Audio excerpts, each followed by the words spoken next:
Et bonjour, je me permets de faire cette très humble vidéo aujourd'hui pour aborder un sujet que j'ai déjà abordé à de nombreuses reprises par écrit, mais apparemment l'écrit ça ne suffit pas. C'est la question de la propreté à Saint-Malo. Nous sommes aujourd'hui le 30 septembre 2022 et c'est un souci que, à titre très personnel, j'ai soulevé à Monsieur le maire déjà par un courrier septembre-octobre 2021. J'ai eu un retour de sa part le 31 décembre 2021, très gentil courrier de sa part. Je lui ai renvoyé un courrier, ça devait être avant l'été 2022. Et là, vous voyez, on est le 30 septembre 2022, toujours pas de retour. Et j'ai vu Monsieur le maire, je l'ai croisé à 2 reprises entre-temps. Il y a de nombreux problèmes sur Saint-Malo. Moi, j'ai créé un petit collectif qui se nomme Cœur Corsaire, qui a pour but de proposer des idées, pas forcément de créer une liste pour les prochaines municipales et de porter un candidat. L'objectif, c'est de vraiment dire à l'équipe municipale actuelle, il y a des points sur lesquels il faudrait peut-être se pencher.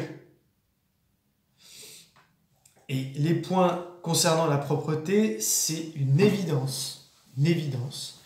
Et aujourd'hui, vous voyez, j'étais très en avance, je devais aller au palais de justice, et j'avais une demi-heure à perdre. J'étais devant, j'attendais, j'étais sur un banc, et il y avait une femme SDF à côté de moi, c'était pas forcément très drôle, et je regardais un petit peu tout ce qui se passait dans la rue.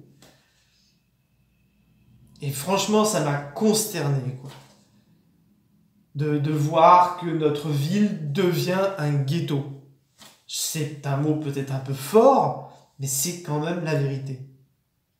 Et la première chose qui marque quand on regarde vraiment les problèmes au niveau de notre ville, c'est la propreté. Et j'avais justement, outre l'état moral des gens, la pauvreté, il y a plein de problèmes, Mais quand vous arrivez sur Saint-Malo, et Dieu sait que notre ville est touristique, quand vous arrivez sur Saint-Malo, si vous voyez qu'il y a un problème de propreté, ça marque. Et justement, l'autre jour, j'ai eu un monsieur qui vit à Paris et qui a passé, si je me souviens bien, toute son enfance à Paramé. Et il est revenu de Paris avec sa compagne. Il voulait passer je ne sais plus combien de temps sur Saint-Malo. Peut-être un week-end ou ce genre de choses. Il m'a dit on a fait une matinée. Et il s'est mis en colère et il est parti. Il a dit à sa compagne, c'est pas possible, c'est pas acceptable. La ville, depuis quelques années, ce n'est pas forcément le fait de l'équipe municipale actuelle, hein, ça sert à rien de jeter la pierre sur les gens, et la ville, depuis plusieurs années, se dégrade considérablement. Et moi, qui ne suis pas natif de Saint-Malo, c'est vrai que c'est quelque chose que je remarque de plus en plus et qui m'affecte beaucoup parce que cette ville, c'est une légende.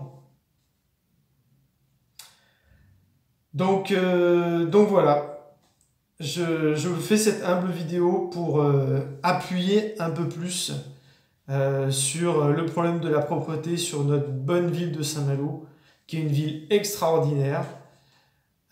J'espère que des gens en responsabilité actuellement la verront et agiront. Moi, une des réponses qui m'avait été donnée par Monsieur le maire donc en 2021, elle a été que la mairie ne pouvait pas agir concernant les tags qui étaient sur le domaine privé. Dans mon courrier de 2022, donc avant l'été, j'ai fait remarquer à l'équipe municipale qu'il y avait beaucoup de tags qui sont sur le domaine public. Les poubelles, les postes électriques, postes de télécommunication, les panneaux. On a ici un container à verre où il y a des tags faits avec une espèce d'encre rouge, on dirait du sang. Donc, franchement, l'idée n'est pas d'embêter qui que ce soit, mais d'être dans une démarche constructive et de dire à l'équipe municipale actuelle, en toute bonne foi, regardez vraiment de plus près les problèmes de propreté dans notre ville. S'il vous plaît.